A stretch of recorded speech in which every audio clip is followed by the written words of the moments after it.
Assalamualaikum warahmatullahi wabarakatuh. Selamat pagi, salam sehat, salam sukses dan salam bahagia untuk para seluruh sobat SR dan para pemirsa channel setia Sultan Rahmat Detektif Misteri Gaib. Baik para sobat SR dan para pemirsa, selamat berjumpa kembali dengan kami di channel ini. Dan kami akan terus berbagi pengetahuan tentang dunia metafisika.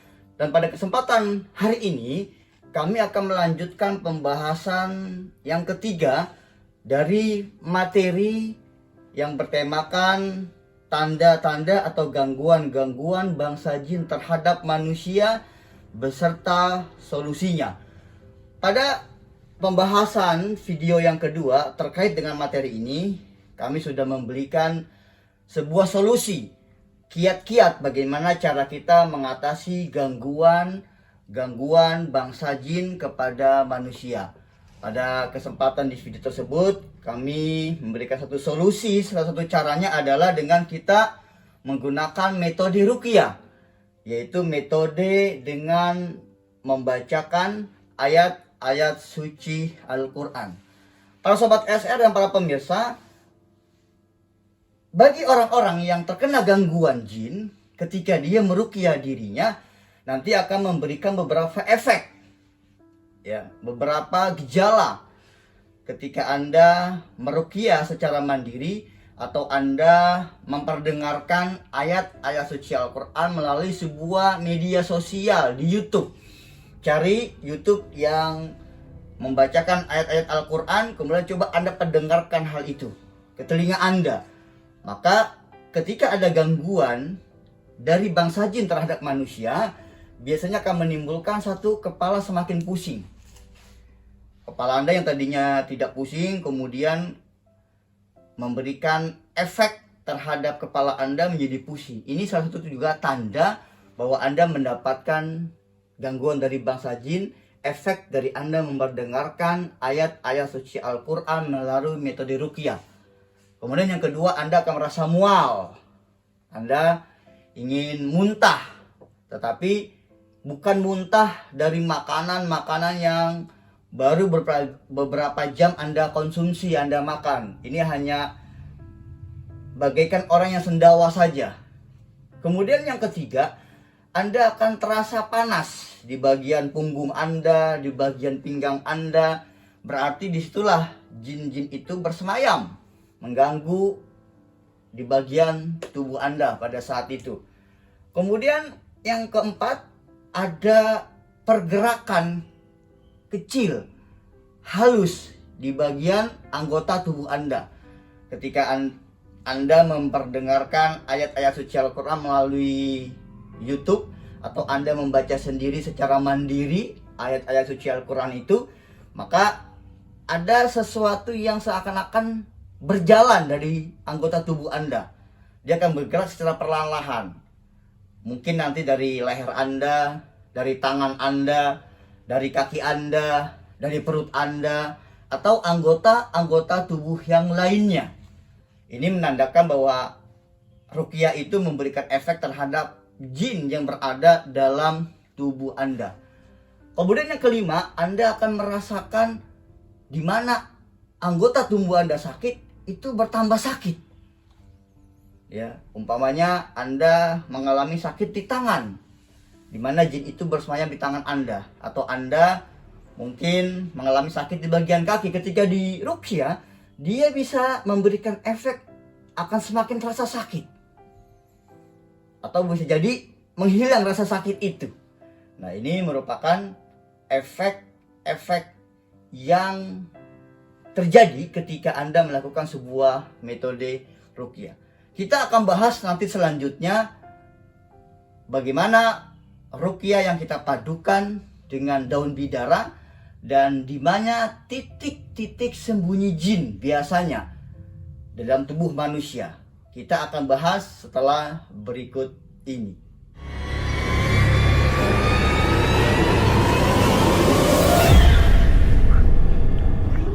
Sobat SR dan para pemirsa setia channel Sultan Rahmat Detektif Misteri Gaib yang berbahagia, berjumpa kembali dan kita akan melanjutkan pembahasan materi selanjutnya, yaitu tentang tanda-tanda atau gejala gangguan bangsa jin terhadap manusia beserta solusinya.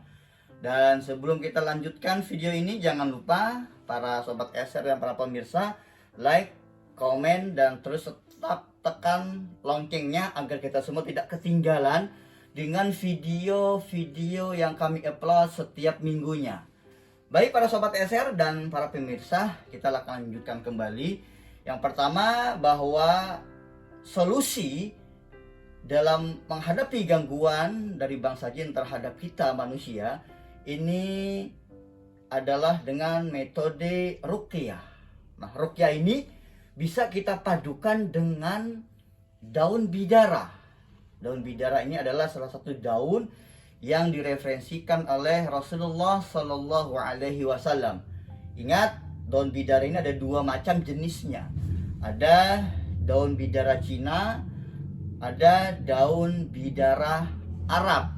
Memang kedua daun ini memiliki hampir buah yang sama, seperti tomat atau seperti apel mini yang kecil-kecil. Nah, pada saat nanti Anda menemukan daun bidara, kita akan gunakan adalah daun bidara Arab. Anda bisa meruqyah secara mandiri daun bidara itu. Ambil 5 lembar, ambil 7 lembar, ambil 9 lembar, ambil 11 lembar yang ganjil-ganjil. Kemudian Anda ruqyah daun bidara itu di dalam sebuah wadah atau air. Kemudian Anda bisa gunakan untuk mandi. Kepada Anda yang mendapatkan gangguan bangsa jin, Anda bisa menggunakan air ruqyah bidara ini dengan mandi. Setelah Anda ruqyah, Anda mandi.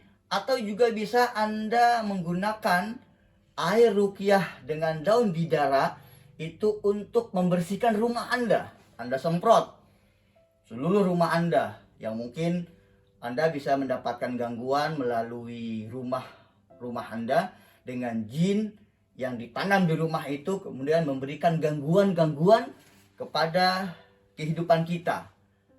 Nah, sobat SR dan para pemirsa yang berbahagia, selanjutnya di manakah tempat-tempat atau titik-titik sembunyi bangsa jin?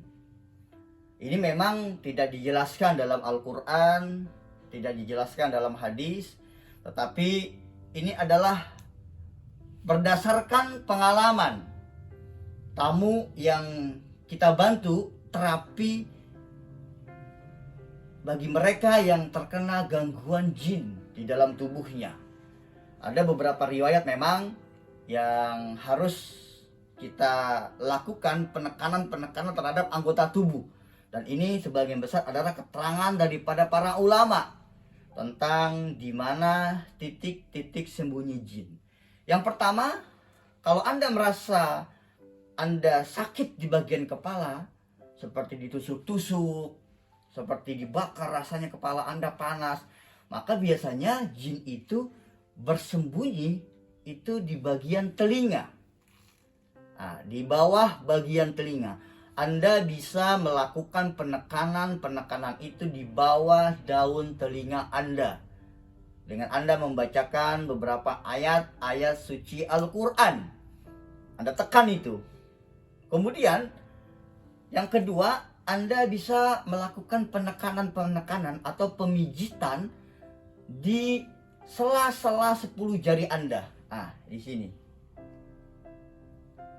Ini biasanya kalau bangsa jin dia bersembunyi di titik-titik tersebut, maka orang yang kita pijat di sela-sela jari itu, orang yang kita pijat di bawah telinga itu, dia akan menjerit, merasa kesakitan. Sebetulnya bukan orang itu yang kesakitan, tapi jin yang berada di dalam tubuh manusia itu yang merasa kesakitan. Kemudian yang ketiga adalah di 10 sela-sela jari kaki Anda. Jadi kalau tadi bagian tangan, ini di kaki. Di antara 10 jari-jari Anda, ini ada selah-selahnya juga sama. Anda tekan, Anda pijit. Sambil Anda membacakan beberapa ayat-ayat suci Al-Quran. Ingat, semua ayat suci Al-Quran adalah ruqyah.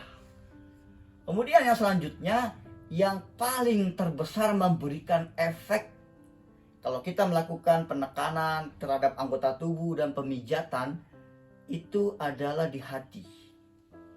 Anda bisa melakukan penekanan secara perlahan sambil Anda membacakan ayat-ayat suci Al-Quran.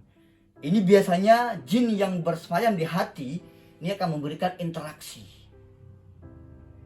akan memberikan efek terhadap orang yang terkena gangguan jin, yang dimana jin itu bersembunyi di bagian hati. Ingat para sobat SR, jin itu biasanya akan dominan, dia bersemayam di hati karena bisa mempengaruhi, bisa memberikan efek-efek yang buruk terhadap perilaku orang yang terkena gangguan jin. Silakan kita mencobanya, yakin, dan terus mohon permohonan dan pertolongan kepada Allah. Selamat beraktivitas, salam sehat, salam sukses, salam bahagia untuk kita semua dimanapun Anda berada.